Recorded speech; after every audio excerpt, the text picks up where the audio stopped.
This is Kitty Boitnott, and I find myself in the position of needing to update my LinkedIn course and information for all of my clients and individuals who have signed up for a LinkedIn program at some point in the past and certainly for the future. LinkedIn has changed its user interface a few times, and it is time for me to make sure that the folks that I work with and who depend on me for LinkedIn information, that they have the most up-to-date information available. So what I'm going to be doing in this particular program is sharing my profile as an example so that I can show some of the more obvious changes in the LinkedIn user interface and also some of the changes that you might not pick up on your own. Now this is a relatively recent change. I am recording this particular video April 10th, 2018, and I only discovered this particular user interface change a week ago. I am thinking that it hasn't been that long since I looked at my LinkedIn profile, so I don't think the change took place much earlier than a week or two ago. But basically the changes are cosmetic, at least to a certain extent. And by that I mean some of the things that you might be used to finding in certain places have been moved and may not be as easy to find. The more obvious change, and one that you might note right away if you're looking at my profile right now, is that in the past the headshot, which is this photo right here, this is referred to as the headshot, it used to be in the center of the page. And now it's been placed offset to the left of center. The cover is still this space here, and it may be changed as well as your headshot anytime you want. But you need to be aware that this is a more or less cosmetic change. Part of the reason apparently for the change is to move some of this information, which is now here, over from where it used to be, which was in the sidebar over here. Don't ask me why they felt like they needed to change that. They just did. So now everything is offset. Things that you're used to seeing centered are now offset to the left, including the headshot, name, and the headline, which is this space here, 120 characters. That seems to have pretty much stayed the same. It's just now not centered, it's off to the left. The other thing that has changed cosmetically is now underneath this information, under your headline, there's a geographic location depending on what you put in when you signed up for your account and what area code you used. But where you work used to be centered underneath the headline and on top of or ahead of the location, and your university, most recent university attended, was also in this space centered. Now it's over here to the right. It's a hot link, so if I were to click here, I would be taken to the LinkedIn page for Boitnott Coaching. I'm assuming if I linked here, I would be taken to VCU. And contact info used to be over here in this same general area where now there's just the Twitter handle. Now contact information is here instead. So if you click on that, you're taken to this page where you're offered an opportunity to update your profile contact information if you would prefer. anytime you see a pencil in the page, that means that you're eligible to edit something. So here's where your LinkedIn URL is to be found. I'll show you in a few minutes where you can go to customize that if you haven't yet done that. You can add some websites and a telephone number, your email address, and then again, here's my Twitter handle. So that's where you would click to find or change that information. You would find that information for other people. You would change it for yourself. And then here you can click to see your connections. And I don't know that these are in any particular order. They certainly don't seem to be in alphabetical order. I don't know that they're in order by when you might have connected with anybody. I'm not quite sure. It's certainly not in order of the number of people that you share connections with. So I'm not sure where they come up with that. But this is the people. This is the list of people. Here is the list of, I can filter by location if I only want to look for my connections who are in the Richmond, Virginia area, as an example. Now I have this number of people. If I want to look for first tier connections, I can do that. I can also look for all the people who are second tier connections, and I can offer to connect with those folks if I want to. Now, what's the difference between a first tier, a second tier, and a third tier? A first tier connection is someone that you know personally, either in person or at least professionally through the magic of LinkedIn or some other virtual platform. You may not actually know that person, but you've connected with them somehow, and now you are a first tier connection. I've got, we can see here, it only shows 1,306 results, but I'm pretty sure I've got more first tier connections than that. So those are first tier connections. These are people I have met in person or I know somehow through LinkedIn or Facebook or Twitter or some other way. My second tier connections are those people with whom I share a connection. So for an example, this Alex Miller, who I don't know, is a career coach, a leadership coach, a life coach. She and I share 27 connections. And because she knows people that I also know, we are considered by LinkedIn second tier connections. And I could relatively easily connect with her if I wanted to. Now, based on a previous blooper that I made, I clicked on somebody's connect button, and instead of being offered the opportunity to send them a personalized message about how I would like to connect with them, the connection request just automatically sent. So at the moment, I'm a little bit leery. I mean, you can certainly do that, and people may not be put off by it. But in this case, with this particular person, I really don't know her, and I would feel more comfortable if I were to send a personalized connection. I suspect that I could do that here by clicking message and sending her, well, I really don't want to send an email, but this is what I would do. I would reach out to her and say, "Hi, Alex. We seem to know some people in common.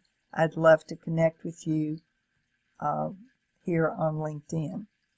So that's one way that I might be able. I might also just be able to follow her if I wanted to see more of the kind of work that she does. Again, I'm just a little bit leery of hitting that connection button right now until I know more about it. So play with it a little bit.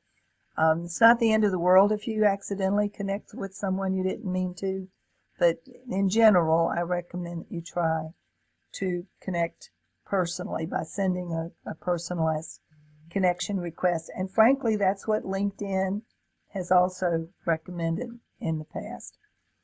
A third tier connection is someone I don't know, and I don't know anyone who knows them, and they don't know me, and they don't know anybody who knows me. Now, I see here there's some people who are showing up who are actually second tier connections, but then there are also some third tier folks as well. So I would be particularly careful about reaching out to those folks unless I had a legitimate reason to reach out to them. Here's why you don't want to indiscriminately connect with people. If too many people say to LinkedIn, I don't know this person, you can get yourself blocked, and you don't want to do that. So be intentional about who you decide to invite to connect with. We can also look at companies, and here are filters you can add if you want to look at people who work just like, for example, Chesterfield County Public Libraries. Here are the people that I know, and they don't all work for the public school system. So I thought it said libraries. Henrico County Public Schools, I can apply that filter. These are the folks that I know who work for Henrico. So these are filters that you can apply. If I want to look at folks back in my hometown that I know, Roanoke, don't know as many, I'm not connected with as many people there, specifically there. If I connect or look to see who my connections are who are just in the United States, who are also first tier, who work for Henry. See, it was applying all those filters. So let me take that filter off. And now we're back to closer to the number of first tier connections that I have in the U.S. So that's how you can use those filters. And that explains the difference between a first tier connection, a second tier connection, and a third tier connection. So I want to go back to my profile again. Note here I have, because I'm inside my own profile, I have the opportunity to edit my profile as I need to. So I just click on the pencil anytime I want to edit something. Now I'm able to edit my cover. This is called the LinkedIn cover or banner photo, if you will. You can upload a picture of your own, something that inspires you or that you particularly like, or something that represents you.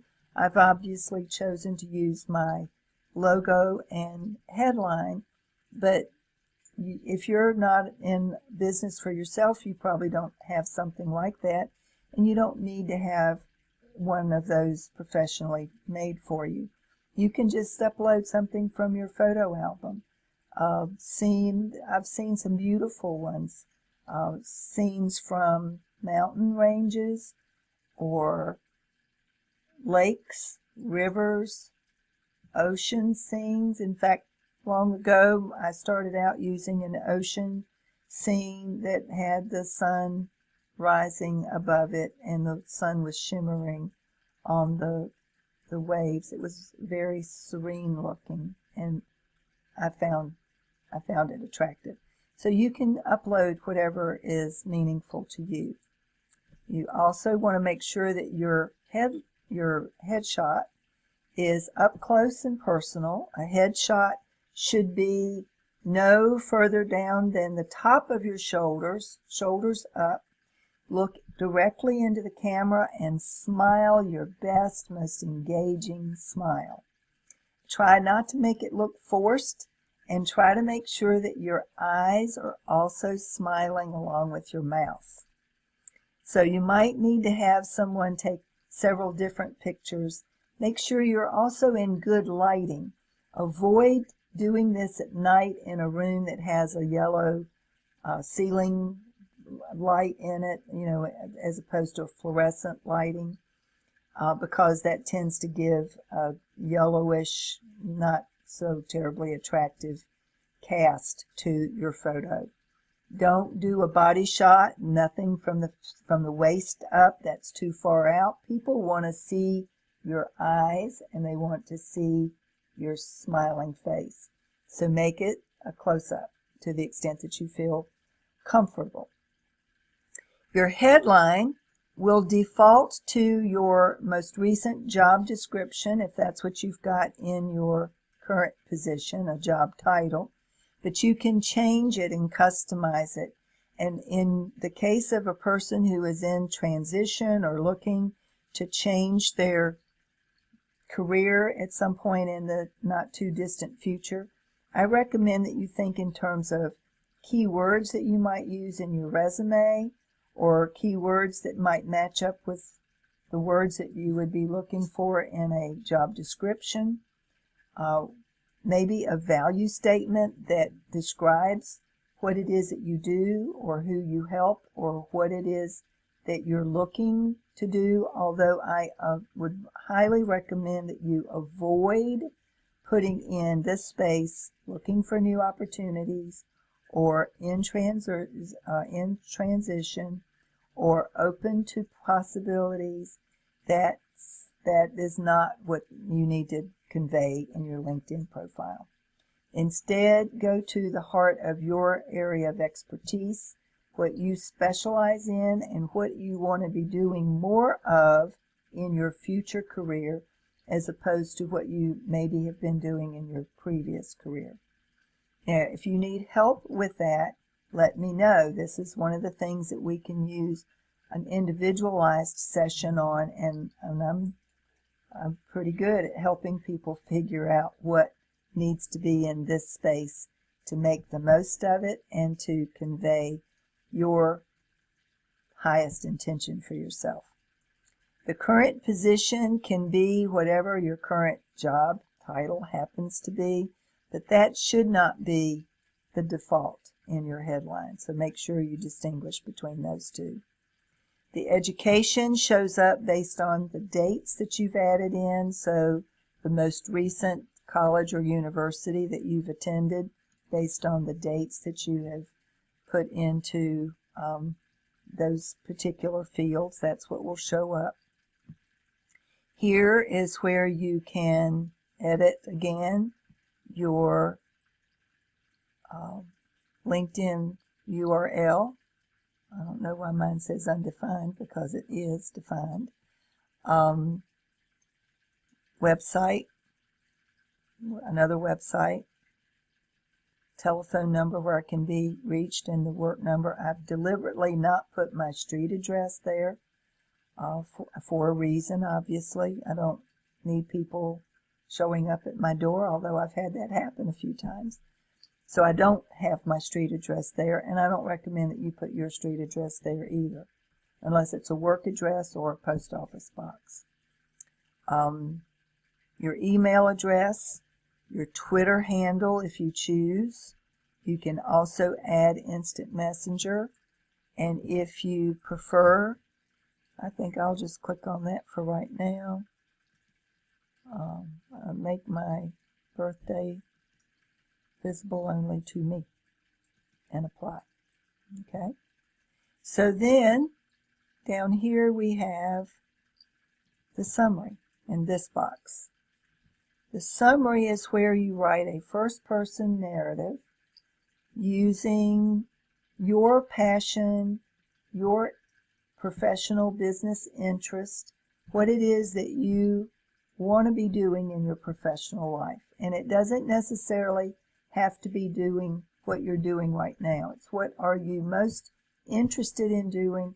What kind of impact do you want to make on the world? I mean, now I want you to think in terms of what kind of difference do you want to be making and how do you want your job to fit in with that, what that difference would be, the difference you make in the world. Now, I've used this to promote my business, obviously. And I also use another model. Let me go back and show it. Might show up a little bit better here. I've used a hybrid model. I go with asking some questions in order to attract my ideal client. So this is meant for the teachers who are feeling burnt out and maybe want to make a change. This section is for the administrator who might be interested in helping their teachers feel less stressed and less overwhelmed, and I offer a workshop that would help with that. But then here's, I've got a section on what I do with a description of how I offer training on stress management for teachers. For the teachers who already hit the point of burnout, I offer career transition and job search assistance. What makes me different? I enjoyed a long and fulfilling career as a public school educator, and I know what makes teachers tick. What others say. A recent successful client said this. An attendee at a workshop offered. Next steps. To learn more, call, here's the number, or email, here's my email address, or reach out to me on LinkedIn. I've also included some video links that give people a sense of the kind of work that I do. This is a case study with the individual who offered the testimonial up above. This is a video on are you experiencing job burnout? And this is a video of me speaking at a conference about the dynamics of teacher stress. So don't overlook that section and don't give it short shrift. You want to give it the attention that it deserves and think about it and be intentional about what it is that you include in this space. Also be mindful that the first 3 lines show up in this section automatically. So you need to draw people in and get them to click on the show more so that they can see everything that you've written.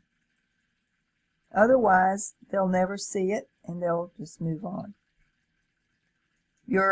What you fill in for your work experience can be as much or as little as you prefer. I don't know that there's any cutoff. So you can see I've taken full advantage of the space to write about what it is that I do, and I've also included more video links at additional conferences. I've included my position at the University of Richmond as an adjunct member, my current position as a member of the Forbes Coaches Council. What I do now is a career transition consultant with some additional. This is a repeat from up above in case people missed it. Here's one on the 3 P's of successful job search. 5 steps to a successful job search. Down here's my education. I have more degrees than anybody really needs to have, but there it is. My volunteer experience, the skills and endorsements. I've been endorsed for coaching and career counseling and career development along with some other stuff. And I've also been recommended by 29 individuals. I've given 10 recommendations. If I want to ask for a recommendation, I can click here and I follow the directions. Who do I want to ask? I fill in the name and then I'd follow the prompts.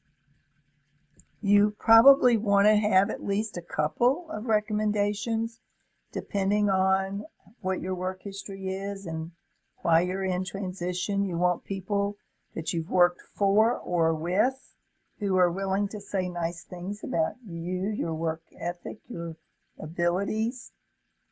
your expertise, because that adds validity and credibility to your overall profile for anybody who might be looking. There's a space for additional accomplishments, including publications you may have been included in, courses you've taken that you want people to know about, certifications that you have, organizations you belong to, projects you've completed or participated in, honors and awards that you've received, and even test scores.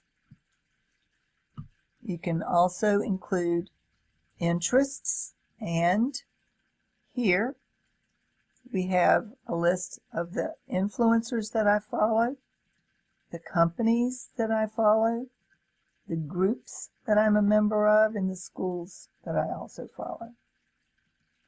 Now, you can also find some of this stuff up here under Add Profile section. So here, you don't have to scroll all the way through the profile in order to get to some of these sections. Here's where you can add work experience if you'd like, or education or volunteer experience, or you can add skills that you want to be endorsed for. Although, frankly, I'm going to have to do a little bit of research to figure out how do we endorse one another for skills anymore. That may be something that has fallen by the wayside. We'll see. If you want to add publications, certifications, patents, courses, etc., you can do that. And then here, under the miscellaneous heading of additional information, when you click on that, this is where you see request a recommendation. So don't overlook that. That is important. You might want to be asking people for recommendations as you move into your transition. This area here, this dashboard, that is private to you. So mine looks different from how yours would look. These are articles. This is my most recent article. I've written several. In fact, doesn't indicate anymore. It used to tell people how many articles I had written. I think I'm up to 65 or 70. Doesn't show that anymore. Articles, though, that I've written, posts that I've shared, and then all activity that I've participated in or shared with people. Some of it's mine, some of it belongs to other people. So going back to, here's another sort of synopsis, the top 3 things of most recent activity that I've engaged in on LinkedIn. So I think that, one other thing, up here at the top, don't overlook this space here. This is sort of the place where you go when you can't find anything else. So LinkedIn Home, when you click on that, it takes you to your news reel, your wall, LinkedIn wall, whatever you want to call it. These will be the posts and sharing things that people in your network have shared. People in your network or people you follow. And so these are all types of links that people that I happen to be following, what they have shared today. And they're shown in order of most recent posting. So here's I follow Arianna Huffington, and here's something she has posted, Why the Best Leaders Lead versus Manage. So that looks like something I would be interested in, so I might take another look at that later. But that's home. Here's my network. These are the people that I'm connected to, 6,101 individuals. I have been invited just in the last day or two to connect with 7 individuals. I can manage those connections here. I will accept them at some point later today or tomorrow. I usually go a day or two before I get around to accepting them because they come in relatively quickly. Notice that I can sort them according to, like this individual is someone who works for Henrico County Public Schools, which is where I have worked. And I can also sort them by the people, if I'm already connected to somebody who knows them. So it looks like in most of these cases, the people who've invited me to connect, 6 out of the 7 at least, have connections in common with me. That's important. That means that we're already second-tier connections, and I talked about that earlier in this particular video. Jobs. If you're interested in searching for jobs, this is where you use LinkedIn for that function. You search for the type of job and then sort by the location where the job is can be found.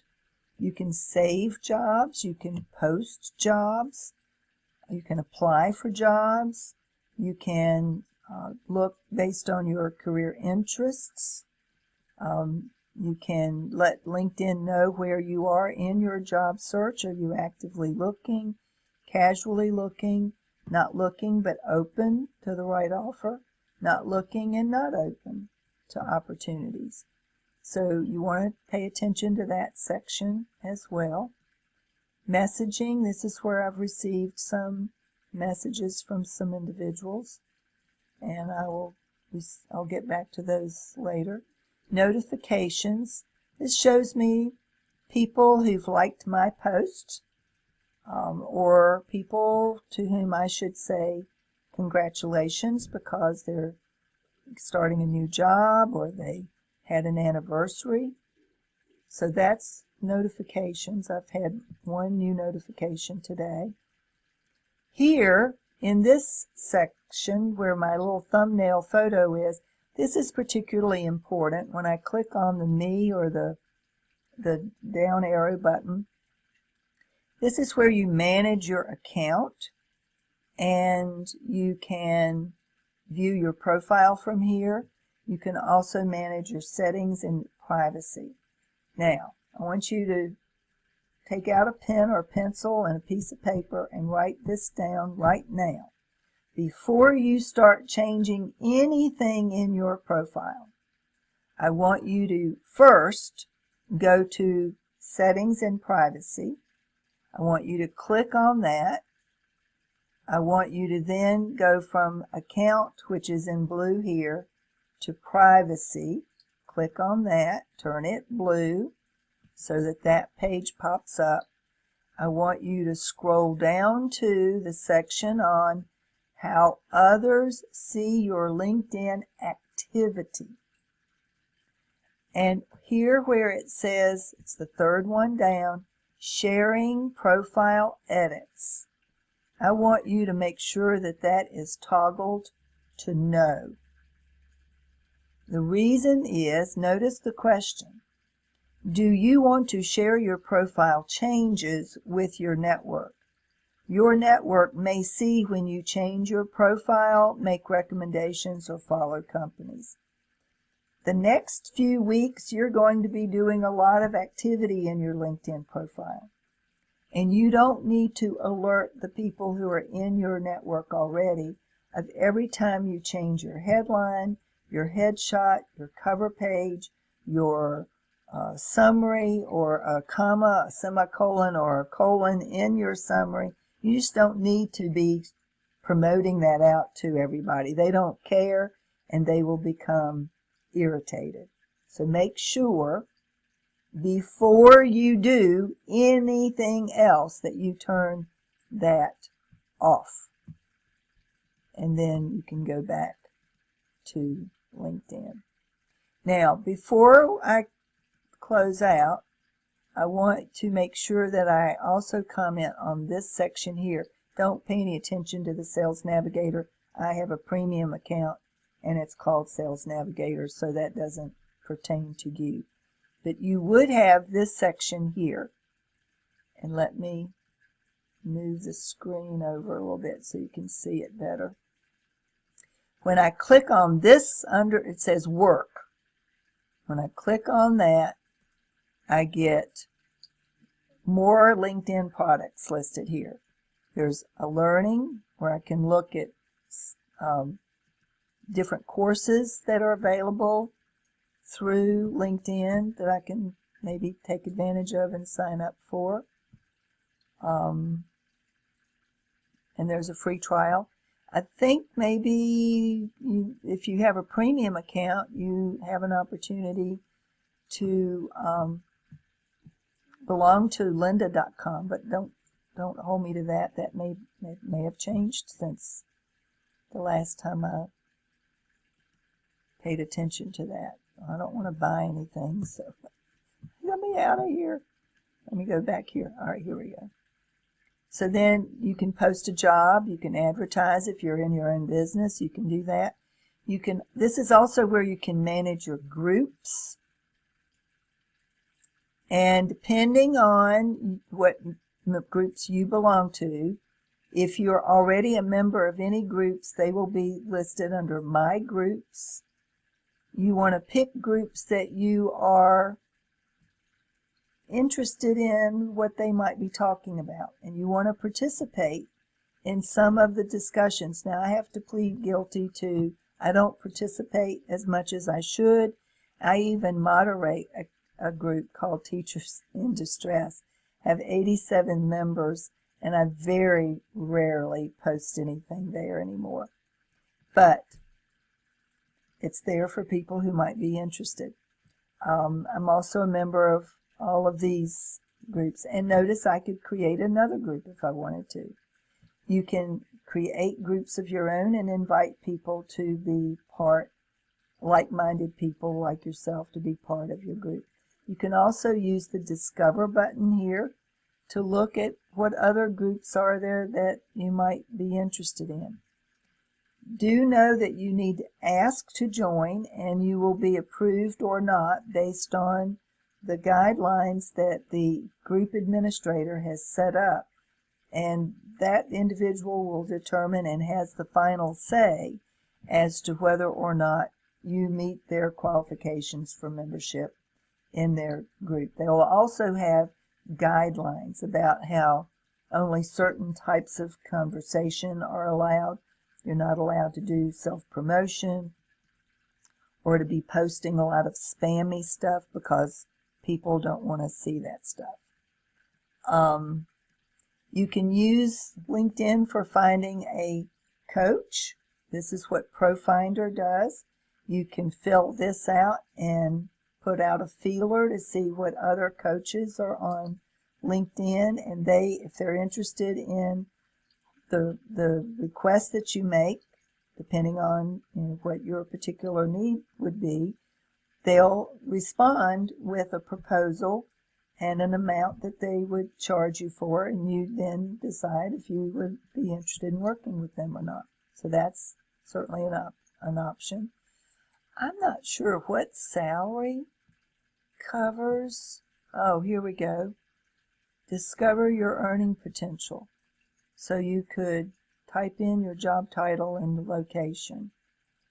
And here it looks like there are some popular titles of jobs and general salary, like $120,000 for a software engineer in the San Francisco Bay Area, $125,000 for an attorney in the greater Los Angeles area, $70,000 for a business analyst in the greater Chicago area, $55,000 for a sales representative in Houston. So those are just maybe some examples of how you might locate salary. And then SlideShare. This is an educational piece again, where you can look to see who has shared different slideshows that might be of interest to you. So there's a lot of information here, needless to say. Do you need to take advantage of all of it? No. But you do need to know it's available. Otherwise, you're missing out just because you don't know what's available to you.